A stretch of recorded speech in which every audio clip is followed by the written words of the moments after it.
আমাদেরও সামনে এত বড় ম্যাসাকার হয়েছে, জুলাই, শাপলা, পিলখানা, তাছাড়াও ছাত্র জনতার, এই বিক্ষুব্ধ জনতার এত রক্ত দেহ বিনিময়ে যে আমরা স্বাধীনতা, নতুন স্বাধীনতা ৩৬ জুলাইকে ঘোষণা দিচ্ছি, তার ঘোষণাপত্র আমাদের সামনে আনতে পারে নাই।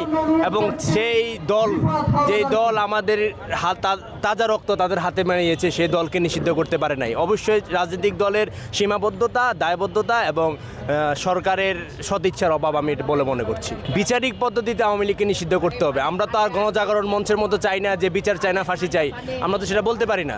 আমরা তো অবশ্যই বিচার চাই। বিচারিক প্রহসন না করে সঠিক সুস্থ বিচারের মাধ্যমে আওয়ামী লীগকে ক্রমান্বয়ে নিষিদ্ধ দল হিসেবে ঘোষণা করতে আমাদের এই দাবি।